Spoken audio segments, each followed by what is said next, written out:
નમસ્કાર, ગુજરાત ફર્સ્ટમાં આપનું સ્વાગત છે. વિશેષ રજૂઆત સાથે હું છું અમિતા. ભાવિ દર્શન કાર્યક્રમમાં આપણે દર સપ્તાહે શું છે રાશિફળ તેની જાણકારી મેળવીએ છીએ. સાથે સાથે ગોચરમાં ગ્રહોની જે ગતિ છે તે શું અસર છોડશે તેની પણ વાત કરીએ છીએ. જ્યોતિષશાસ્ત્રના જે આવા ગહન મુદ્દાઓ છે તેની ચર્ચાઓ પણ કરીએ છીએ. જેના માટે અમારી સાથે ઉપસ્થિત છે પ્રસિદ્ધ જ્યોતિષશાસ્ત્રી કમલેશભાઈ પંડ્યા. કમલેશભાઈ, સ્વાગત છે. જી નમસ્કાર. કમલેશભાઈ, આપણે સૌથી પહેલા તો રાશિફળની જ વાત કરીએ. આવનારું સપ્તાહ જે છે એ કઈ રાશિ માટે કેવું છે? એમાં સૌથી પહેલી રાશિ છે મેષ. મેષ રાશિના જાતકો માટે આ સપ્તાહ કેવું? જેમના નામના અક્ષર અ લ અને ઈ પરથી આવતા હોય તો મેષ રાશિના જાતકો માટે આ સપ્તાહ ખૂબ જ સારામાં સારું રહેશે. સુપરસ્ટાર રાશિ કહી શકાય સપ્તાહની તો મેષ રાશિ. તમે સપ્તાહની શરૂઆતની અંદર જ તમારા જેટલા પણ ડિસિઝનો હશે, નિર્ણયો, એ તમારી તરફેણમાં આવશે. ભાગ્યનો ભરપૂર સાથ મળશે, કોવર્કર્સનો સાથ મળશે, તમે ટીમ બિલ્ડિંગ સારી કરી શકશો અને અગત્યની જેટલી પણ ઇમ્પોર્ટન્ટ મિટિંગ હશે એ મિટિંગમાં તમારા કામના વખાણ થઈ શકે, તમારું અપ્રેઝલ થઈ શકે, તમને કરિયરમાં ગ્રોથ જોવા મળી શકે છે. કામના લીધે તમારું કોઈ ટ્રાવેલિંગ પણ થાય. સપ્તાહની મધ્યની અંદર ક્યાંક ને ક્યાંક તમારું નાણાકીય જે લેણદેણ હોય એનાથી તમને બચત થઈ શકે, સેવિંગ થઈ શકે, ડોક્યુમેન્ટના કોઈ કામકાજ હોય તો એ પૂરા થઈ શકે. કોમ્યુનિકેશન ખૂબ સારું રહેશે, કંઈક સારો રિપોર્ટ કરી શકો છો, કંઈક સારી વસ્તુનું કોમ્યુનિકેશન લોકોને ઇન્ફ્લુઅન્સ કરી શકો છો અને તમારી વાણીના વખાણ થાય. અને સપ્તાહની અંતમાં પણ તમે ઓવરઓલ પર્સનલ ડેવલપમેન્ટ જે છે એમાં તમારું સેલ્ફ કોન્ફિડન્સ હોય, આરોગ્ય હોય અને કોઈ પણ વસ્તુ હોય, તમે ઇન્કમ ઇન્વેસ્ટ કરતા હોય તો તેનાથી લાભ પણ છે અને તમારી ઈચ્છાઓની પૂર્તિ પણ છે. એટલે ઓવરઓલ આખું સપ્તાહ મેષ રાશિ માટે ખૂબ સારું છે. અરે વાહ. તો મેષ રાશિ બાદ હવે વૃષભ રાશિની પણ વાત કરીએ. વૃષભ રાશિ માટે આ સપ્તાહ કેવું રહેશે તે જણાવશો. વૃષભ રાશિ એટલે કે જેમના નામના અક્ષર બ અને ઉપરથી આવતા હોય. સપ્તાહની શરૂઆત જ નાણાકીય લેણદેણથી ફાયદાકીય છે, ઇન્વેસ્ટમેન્ટથી લાભ છે, કોઈ ડોક્યુમેન્ટના કામકાજ હોય તો એ પૂરા થઈ શકે છે અને તમારું કોમ્યુનિકેશન છે એ ખૂબ સારું રહેશે. સપ્તાહની શરૂઆતમાં એક સારો બદલાવ પોઝિટિવ આવી શકે છે અને જે તમારા જીવનમાં એક સારી ઉર્જાઓ સંચાર કરી શકે છે. સપ્તાહની મધ્યની અંદર તમારું સેલ્ફ કોન્ફિડન્સ, તમારું આરોગ્યની સુખાકારી, કોઈ લગ્ન ઈચ્છુક વ્યક્તિ હોય તો એના લગ્નમાં કામ સારા થઈ શકે, સારા સમાચાર મળી શકે, વાતો ઘાટો આગળ વધી શકે.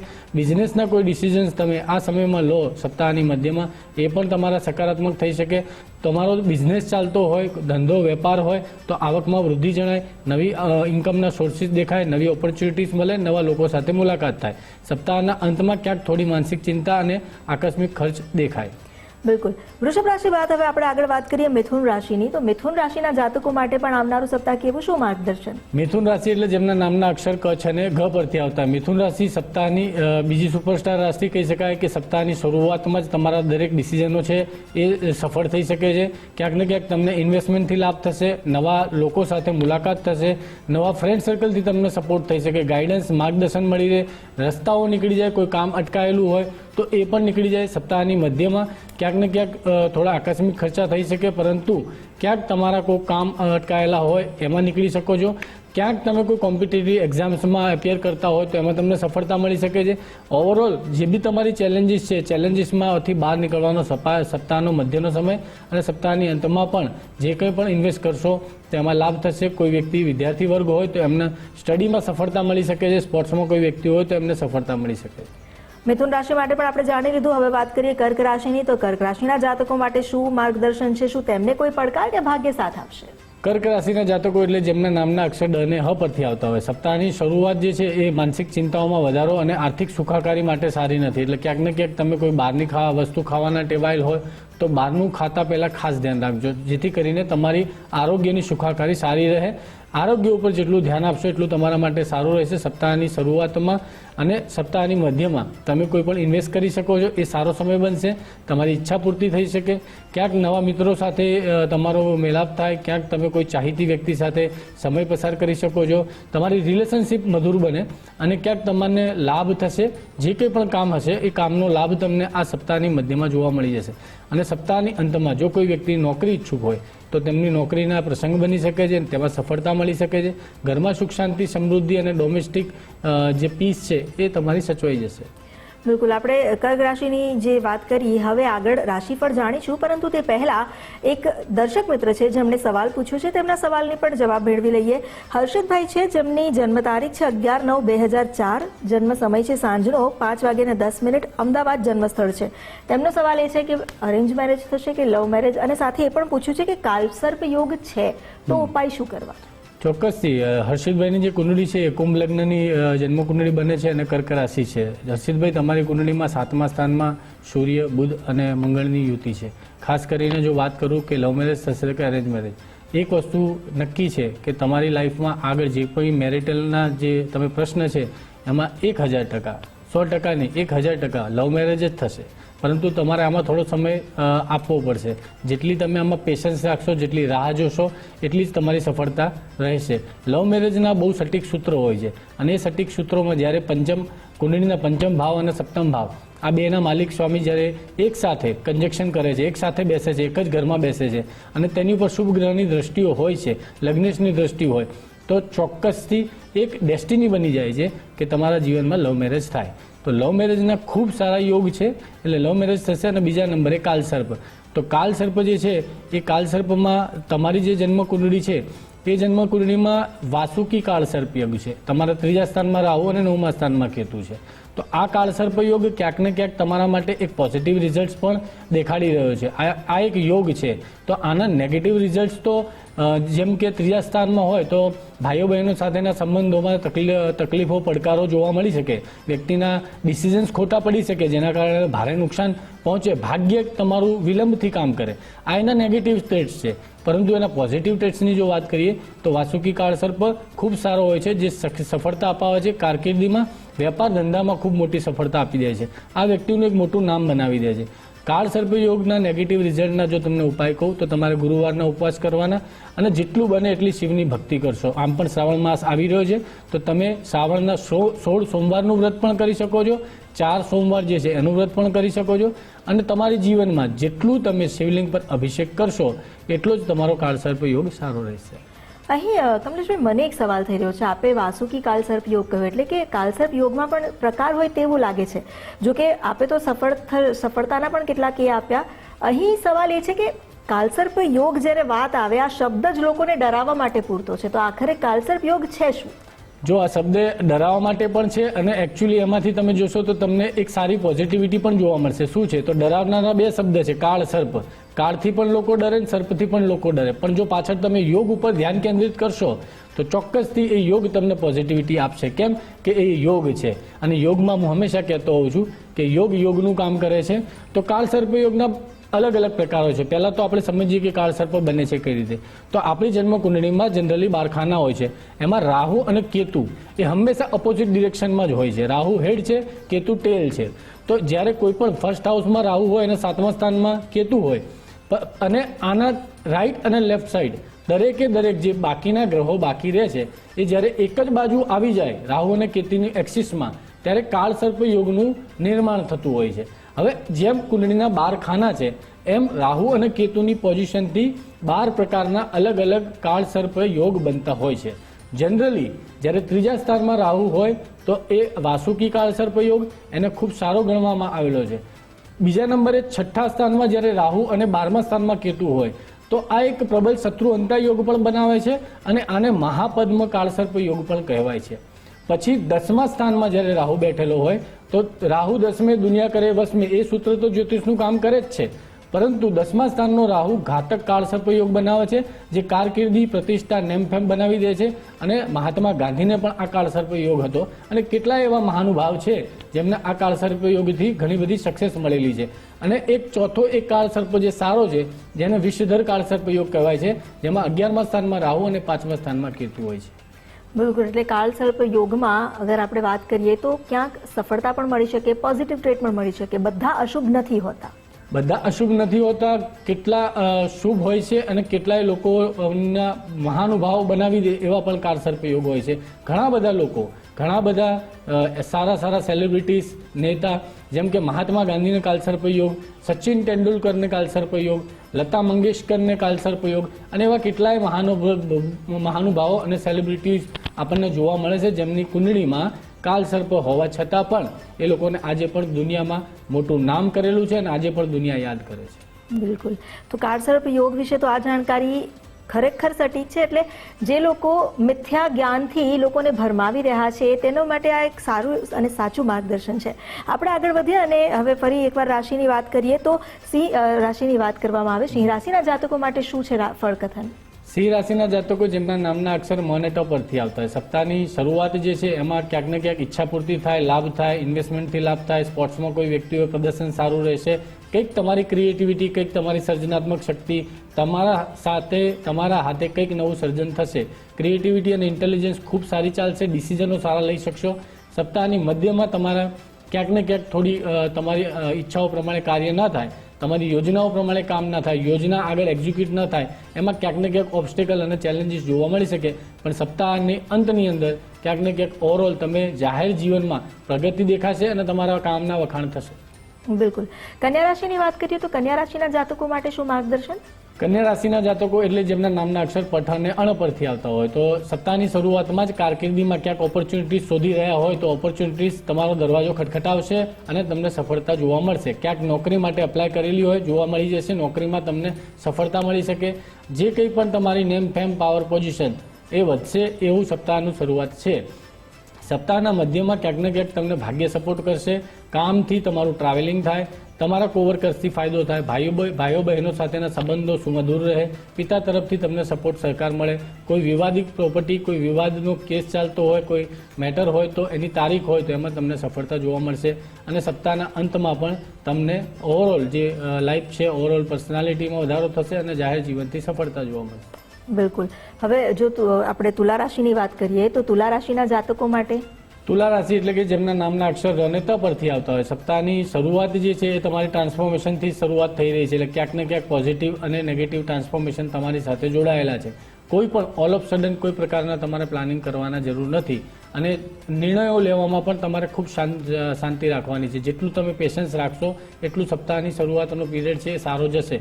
એટલીસ્ટ આ 2 દિવસોમાં તમારે નાણાકીય લેણદેણ નથી કરવાનું અને કોમ્યુનિકેશન પર ખૂબ ધ્યાન રાખવાનું છે. સપ્તાહની મધ્યમાં ક્યાંક ને ક્યાંક ધર્મ, કર્મ, પૂજાપાઠ સાથે તમારો કોઈ પ્રસંગ બની શકશે, કોઈ માંગલિક પ્રસંગમાં તમારી ભાગીદારી થઈ શકે, પિતા સાથે સહકાર રહે, એમના સંબંધો સારા રહે, પ્રોપર્ટી કોઈ હોય, પ્રોપર્ટીની મેટર હોય, લેણદેણની, જમીનની, મકાન માલિકની કે પછી વાહનની કોઈ પણ વસ્તુની મેટર હોય તો એમાં તમને સફળતા જોવા મળી જશે. સપ્તાહના અંતમાં ક્યાંક ને ક્યાંક કારકિર્દીમાં તમારી પ્રગતિ જોવા મળી રહી છે, નેમ, ફેમ, પાવર, પોઝિશનમાં વધારો થાય છે. બિલકુલ. હવે જો વૃશ્ચિક રાશિની વાત કરવામાં આવે તો વૃશ્ચિક રાશિ માટે ફળ કથન શું છે? વૃશ્ચિક રાશિ એટલે કે જેમના નામના અક્ષર ન અને ય પરથી આવતા હોય, સપ્તાહની શરૂઆતમાં જો કોઈ લગ્ન ઈચ્છુક વ્યક્તિ હોય તો લગ્નની વાટાઘાટો આગળ વધી શકે છે એવા પ્રસંગો બની રહ્યા છે. પાર્ટનરશિપ અને ધંધો, વેપાર, વાણિજ્યમાં તમને ચોક્કસથી એક પ્રગતિ જોવા મળશે. નવા ગ્રાહકો આવી શકે, નવી ઇન્કમના સોર્સિસ આવે અને નવી ઓપોર્ચ્યુનિટીઝ કામની બનશે. સપ્તાહની મધ્યમાં ક્યાંક ને ક્યાંક તમારે વાહન ચલાવતી વખતે ખૂબ સાચવવું, નાની મોટી ઈજાના યોગ બની રહ્યા છે અને ક્યાંક ને ક્યાંક તમે નાણાકીય લેણદેણ કરતા હોય તો એનાથી સાવચેતવાનું છે. સપ્તાહના અંતમાં નસીબ જોગે તમારું કામ નીકળી જશે. ઘણા સમયથી કોઈ ડોક્યુમેન્ટનું કાં તો વિદેશની ફાઇલનું કોઈ કામ બાકી રહેલું હોય તો એમાં તમને ચોક્કસ એક સારા સમાચાર જોવા મળી શકે. બિલકુલ. આપણે આગળ વધીશું, પરંતુ કમલેશભાઈ એક હજુ સવાલ છે. અગાઉ આપણે એવું કહ્યું હતું કે ગુરુ અસ્ત થયો એટલે હવે એવા માંગલિક કાર્યો નહીં થાય, પરંતુ ગુરુ અસ્ત થયો તો હવે ફરી એકવાર ગુરુનો ઉદય પણ થશે. તો ગોચરમાં ગ્રહોની ગતિ અત્યારે ગુરુને લઈને શું છે? 15 ઓગસ્ટથી ગુરુ ગ્રહ જે છે એમનો ઉદય થઈ રહ્યો છે. લગભગ 1 મહિના પછી ગુરુ ગ્રહ ઉદય થવા જઈ રહ્યા છે. તો આ જે ગુરુ ગ્રહ છે એ ગુરુ ગ્રહની જ્યારે વાત કરીએ તો ગુરુ ગ્રહ ધર્મ, શિક્ષણ, નોલેજ, સંતાન, કારકિર્દી અને આર્થિક ક્ષેત્રે લાભકારી હોય છે. ગુરુ દરેક જીવનું કલ્યાણ કરે છે અને દરેક જીવનો પ્રોટેક્ટર હોય છે. જ્યારે ગુરુ ગ્રહ અસ્ત થાય છે તો આ 1 મહિનામાં આપણે ઘણી બધી કુદરતી હોનારતો બી જોઈ અને ઘણા બધા જીવોનું સંરક્ષણ પણ ન થઈ શક્યું. કેટલી એવી ઘટનાઓ બની જ્યાં કેટલાય એવા લોકોનું જીવ ગુમાયો, કુદરતી આપદોમાં લોકોએ જીવ ગુમાયો. કેમ કે જ્યારે ગુરુ અસ્ત હોય છે ત્યારે જીવનું રક્ષણ નથી થઈ શકતું. હવે ગુરુ ફરીથી ઉદય થયા છે અને ગુરુના ઉદય થવાથી જીવનું રક્ષણ તો ખરું જ, પરંતુ ધર્મ ક્ષેત્રે, શિક્ષણ ક્ષેત્રે, કારકિર્દીના ક્ષેત્રે, સંતાનની બાબતોમાં, દરેક બાબતોમાં તમને અસરો જોવા મળશે. આમાં ખાસ કરીને 6 રાશિની આપણે વાત કરીશું. ગુરુના ઉદયથી 6 રાશિને સીધો ફાયદો જોવા મળી રહ્યો છે. પહેલા નંબરની રાશિ છે મેષ રાશિ. મેષ રાશિને ઘર, સંપત્તિ અને મકાનના કામકાજમાં અને કારકિર્દીના ક્ષેત્રમાં સારા એવા પ્રગતિ જોવા મળશે. બીજા નંબરની રાશિ છે મિથુન રાશિ. મિથુન રાશિમાં ધન, આવક, બચત, નવા ઇન્કમના સોર્સિસ અને ખાસ કરીને નાણાકીય લાભ જોવા મળી રહ્યો છે. ત્રીજા નંબરની રાશિ છે કર્ક રાશિ. કર્ક રાશિમાં ગુરુ ઉચ્ચના જ છે, એટલે તેમના આત્મવિશ્વાસમાં વધારો, તેમના પર્સનાલિટીમાં ડેવલપમેન્ટ અને ઓવરઓલ તેમને કરિયરમાં સફળતા, ગવર્મેન્ટના ક્ષેત્રોમાં સફળતા, એવા બધા યોગ જોવા મળશે. ચોથા નંબરની રાશિ છે સ્કોર્પિયન એટલે કે વૃશ્ચિક રાશિ. તેમને ભાગ્યનો સાથ મળશે. વિદેશ સંબંધિત કોઈ કામકાજ પેન્ડિંગ હોય તો એ થઈ જશે. કારકિર્દીમાં પ્રગતિ અને રોકાણથી લાભ જોવા મળી રહ્યો છે. અને પાંચમા નંબરની રાશિ છે મીન રાશિ. આવકમાં વૃદ્ધિ જોવા મળશે. પરિવાર અને સંતાન સંબંધિત શુભ સમાચાર મળી જશે. વાહ, તો એટલે ગુરુ ઉદય થઈ રહ્યો છે તો ઘણી રાશિઓ છે જેને ઘણો લાભ થઈ રહ્યો છે. હવે આગળ વધીએ, આપણે ધન રાશિની વાત કરીએ. ધન રાશિના જાતકો માટે આવનારું સપ્તાહ કેવું છે એ જાણી લઈએ. ધનુ રાશિ માટે સપ્તાહની શરૂઆત થોડી ચેલેન્જીસ અને પડકારથી થઈ શકે છે. તમારે ખાસ તમારી જે હેલ્થ છે એને સાચવવાની છે. જનરલી તમે બહારનું ખાવાનું હોય તો એને જેટલું તમે છોડશો એટલું તમારા માટે સારું રહેશે. ચેલેન્જીસ આવશે, તમારું કામ વધશે. જે જગ્યાએ કામ કરતા હશો ત્યાં તમારે ઓવર ટાઈમ પણ આપવો પડશે અને ક્યાંક ને ક્યાંક તમારા બોસ તરફથી તમારે કોઈ વાત સાંભળવી પણ પડશે, જેના કારણે તમારી મહેનત વધી જશે. ઓવરઓલ સપ્તાહની મધ્યમાં તમારા માટે ખૂબ સારા દિવસો રહેશે. લગ્ન ઈચ્છુક કોઈ વ્યક્તિ હોય તો એમના માટે વાટાઘાટો આગળ વધે અને ધંધાકીય ડિસિઝન્સ લેવાના હોય તો સપ્તાહની મધ્યનો દિવસ સારો છે. ઓવરઓલ તમારી હેલ્થ બગડેલી હોય તો સપ્તાહના મધ્યમાં હેલ્થમાં રિકવરી આવી શકે, સેલ્ફ ડેવલપમેન્ટ થઈ શકે, કંઈક નવું આત્મવિશ્વાસ વધી જશે. ક્યાંક ને ક્યાંક તમારી ઓવરઓલ જે પર્સનાલિટી છે એ તમને સારી જોવા મળશે. અને સપ્તાહના અંતમાં ક્યાંક ને ક્યાંક ફરીથી ઓબ્સ્ટેકલ અને ચેલેન્જીસ છે, કંઈક ને કંઈક કષ્ટ જોડાયેલો છે. એટલે જેટલા આખા સપ્તાહમાં ખાસ કોઈ એવી રાશિ જેને સાચવવાની તો ધનુ રાશિ. જેટલા તમે ઓછું બોલશો, જેટલા ડિસિઝન ઓછા લેશો, જેટલું પેશન્સ રાખશો એટલું આ સપ્તાહ તમારા માટે સારું રહેશે. બિલકુલ. તો હવે મકર રાશિની પણ વાત કરીએ. મકર રાશિના જાતકો માટે શું ફળકથન છે? મકર રાશિ એટલે જેમના નામના અક્ષર ખ જ પરથી આવતા હોય તો ઓવરઓલ સપ્તાહની શરૂઆતમાં જ ક્યાંક ને ક્યાંક તમારી ડોમેસ્ટિક પીસ છે એમાં તમને સારી એવી સુખાકારી, સુખ, શાંતિ, સમૃદ્ધિ જોવા મળી શકે છે. ક્યાંક ને ક્યાંક નવી કોઈ ખુશખબર તમને સપ્તાહની શરૂઆતમાં જ મળી જાય. ક્યાંક ને ક્યાંક તમારા ઘરમાં કંઈક નવી વસ્તુઓનું આગમન થાય અને ક્યાંક તમે તમારા મોજ શોખ માટેના થોડો સમય પસાર કરી શકશો. કારકિર્દીમાં પણ તમને સારી સફળતા જોવા મળશે. સપ્તાહની મધ્યમાં તમને ક્યાંક ને ક્યાંક સ્પોર્ટ્સ ક્ષેત્રમાં હોય તો પ્રગતિ જોવા મળશે. સ્ટુડન્ટ્સ હશે, વિદ્યાર્થી વર્ગ હશે તો અભ્યાસમાં રુચિ પણ રહેશે અને અભ્યાસમાં સફળતા પણ મળશે. ઇન્વેસ્ટમેન્ટ કોઈ કરવા માંગતું હોય તો સપ્તાહનો મધ્યનો દિવસ મકર રાશિવાળા માટે સારો. એનાથી તમને લાભ થશે અને ક્યાંક ને ક્યાંક તમારી આવકમાં વધારો અને ઈચ્છા પૂર્તિનો સમય આ બની રહ્યો છે. સપ્તાહની અંતના બે જે દિવસ છે એમાં ક્યાંક ને ક્યાંક એવું બને કે તમારી માનસિક ચિંતાઓમાં વધારો થાય અને તમારા યોજના પ્રમાણેના કામ જે છે એ થોડા ડીલે થઈ જાય. બિલકુલ. હવે જો કુંભ રાશિની વાત કરીએ તો કુંભ રાશિના જાતકો માટે પણ શું માર્ગદર્શન છે? કુંભ રાશિ એટલે કે જેમના નામના અક્ષર ગ પરથી આવતા હોય તો સપ્તાહની જે શરૂઆત છે એમાં ક્યાંક ને ક્યાંક તમારું નવા ડિસિઝનો જે છે એ તમારી તરફેણમાં આવે. કામ સંબંધિત તમારા ટ્રાવેલિંગ થાય. ધર્મ, કર્મ, પૂજા પાઠમાં તમારી ભાગીદારી બને. માંગલિક પ્રસંગમાં તમારી ભાગીદારી બને. કારકિર્દીમાં તમને સપ્તાહની મધ્યમાં જો નોકરી માટે ક્યાં તો કોઈ પણ કામ માટે તમે આગળ વધવા માંગતા હોય તો સપ્તાહની મધ્યમાં તમને સપોર્ટ મળશે અને નેમ ફેમ પાવર પોઝિશનમાં વધારો. જો ગવર્મેન્ટના ક્ષેત્રમાં તમે હો તો તમને લાભ જણાઈ રહ્યો છે અને ક્યાંક ને ક્યાંક તમને નાણાકીય લાભ તો મળશે જ મળશે. કોઈ પેન્ડિંગ કામકાજ હોય, ડોક્યુમેન્ટના કામકાજ હોય તો એ તમારા પૂરા થવા જઈ રહ્યા છે. અને સપ્તાહની અંતમાં ક્યાંક ને ક્યાંક તમારી ઓવરઓલ ડેવલપમેન્ટમાં વધારો અને જાહેર જીવનથી તમને પ્રગતિ જોવા મળી રહી છે. બિલકુલ. હવે જો આપણે રાશિચક્રની અંતિમ રાશિની વાત કરીએ, મીન રાશિ, તો મીન રાશિના જાતકો માટે શું માર્ગદર્શન છે આ સપ્તાહ માટે? મીન રાશિના જાતકો જે છે તેમને સપ્તાહની શરૂઆતના 2 દિવસો છે એ રોકાણ માટે ખૂબ સારા છે. જેવું પણ રોકાણ કરશો તેનાથી તમને ફાયદો થશે. ક્યાંક તમારી ઈચ્છા પૂર્તિ પણ થશે, ક્યાંક નવી ઓપોર્ચ્યુનિટી બનશે, નવા લોકો સાથે મુલાકાત થશે, મિત્રોથી તમને ફાયદો થઈ શકે અને જે મનપસંદ વ્યક્તિ હોય, તમે રિલેશનશિપમાં હો તો ક્યાંક ને ક્યાંક તમે સમય પસાર કરશો. ક્યાંક ને ક્યાંક વિદ્યાર્થીઓ માટે પણ સપ્તાહનો શરૂઆતના 2 દિવસ ખૂબ સારા રહેશે. મધ્યમાં તમારે ખાસ તમારી આરોગ્યની સુખાકારી જે છે એને ધ્યાન રાખવાની જરૂર છે. ક્યાંક તમારું આરોગ્ય નબળું પડે, ક્યાંક તમને પાણીજન્ય કોઈ પણ પ્રકારની તકલીફ થઈ શકે તો જેટલું તમે સાર સંભાળ રાખશો એટલું તમારા માટે સારું રહેશે. માનસિક ચિંતાઓમાં વધારો થાય સપ્તાહની મધ્યમાં, પરંતુ સપ્તાહના અંતમાં કોઈ વ્યક્તિઓ જો લગ્ન ઈચ્છુક હોય તો તેમની ઈચ્છાઓ પૂર્ણ થઈ શકે, વાટાઘાટો આગળ વધી શકે, બિઝનેસના ડિસિઝન લઈ શકો છો સપ્તાહની અંતમાં.